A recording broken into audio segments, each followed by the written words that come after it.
Today is Tuesday, and that means it's time for this week's market update. This week in Whatcom County, we saw 98 new homes come on the market, and 176 homes went under contract. Inventory, low inventory, seller's market, these are terms that we're hearing a lot of these days, but what does that actually mean? Today we're going to look at the total inventory count of homes that are available for sale in Whatcom County in the last year, the last 5 years, and the last 10 years. Here is 10 years worth of data for Whatcom County. You can see how there is a significant seasonal cycle to housing inventory, with peaks in the summer and lows in the winter. What's interesting is the range in the number of homes that are available for sale, at the peak in the summer and at the lows of the winter. In the first half, the first 5 years of this 10-year chart, the inventory range is almost 1,000 homes. It ranges between 700 and 1,000 from summer to winter to summer to winter.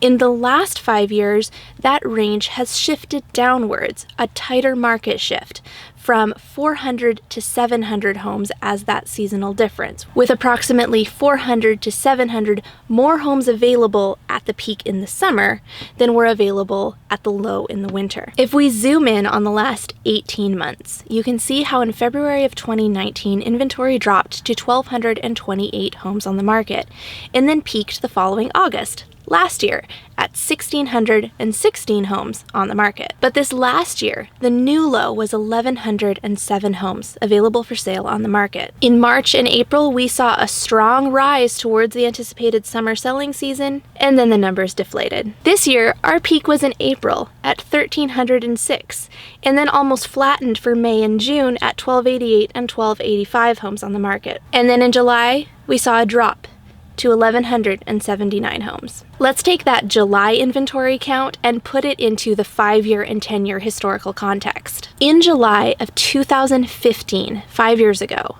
our inventory count was at 2,410. And 10 years ago, in July of 2010, our inventory count was all the way up to 4,010 homes on the market. So that means not only is this July the lowest summer inventory count we've seen in 10 years, it is only 29% the amount of homes that were on the market in July of 2010. A decade's worth of data is showing us that we are strongly in a seller's market, but that's not new news. We've technically been in a seller's market, depending on the niche, for 4 to 6 years at this point. While we are watching the numbers to see how spring and summer of 2020 are different than 2019 and different than 2018, what remains is that there is a longer, ongoing trend towards a seller's market. And until there are significant economic shifts, it'll likely stay that way.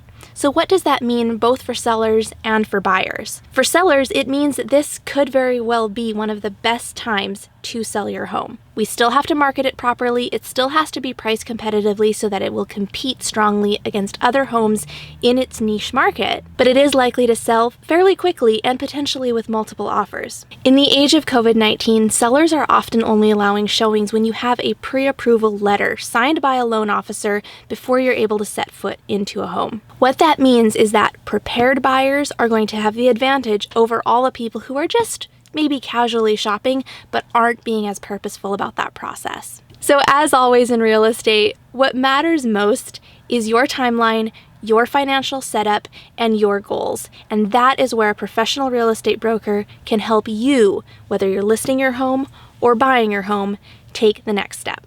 And that was this week's market update. We'll see you next time. Hey everyone, it's time for the market update for the Cohen Group Northwest. I'm just going to take a quick moment to look into my real estate crystal ball. Hey Tiffany, do you know where that real estate crystal ball is? What crystal ball? The one that I need for, market updates. Tiffany is, how do you say it, the go-to for things around the office. When I lose pencils, I call Tiffany. I don't even know where the trash goes in our building. Maybe that's where all the pencils go. No magical abilities on this one. Yeah, this one says it's just like a Zestimate, so that's probably no good. $400, $500? There aren't any magical abilities in this one. That one's calibrated to Seattle, so that's not going to work around here. Oh like this one. Nope, this one predicted we'd be in a buyer's market by now. Well, I guess we're gonna have to skip the magic and just go with straight data, facts, and analysis.